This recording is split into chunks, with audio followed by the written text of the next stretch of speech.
And I'm going to show you how to make my DIY Rubbermaid thingy here that I'm going to repurpose. I've made some grid marks on the top. These are about 2 inches apart, an inch off the side, and I can put about 54 plants in here at 2 inches apart.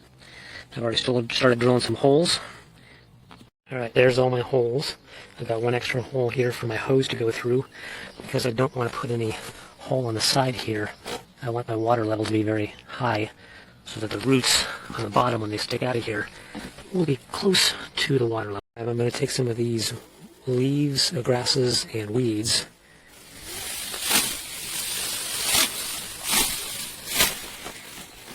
and put them in this bucket.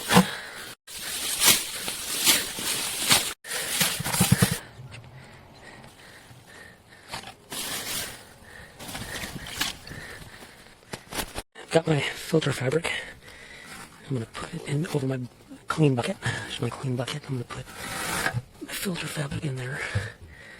I've got my nutrient water here. It's been sitting for a day, so it's leached some of the nutrients out of these weeds. I'll do this again and get some more nutrients out of it. But for now, I'm going to dump this water into the bucket to strain it.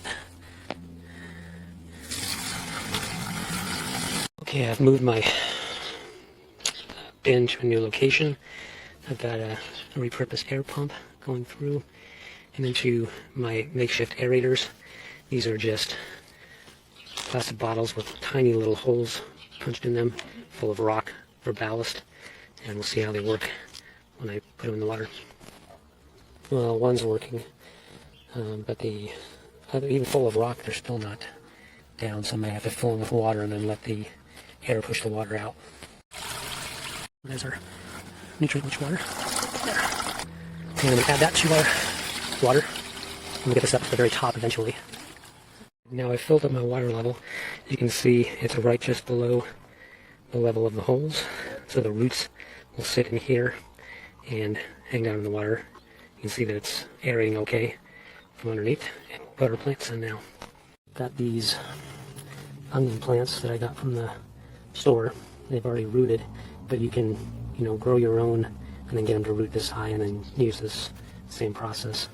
I'm going to take all these out from this pack. There's about 75 in this pack, and I've already planted some of them in the garden, but the rest here I'm going to put into my system and see how they grow compared to the other ones. They're all tangled together, so you got to carefully pull them apart.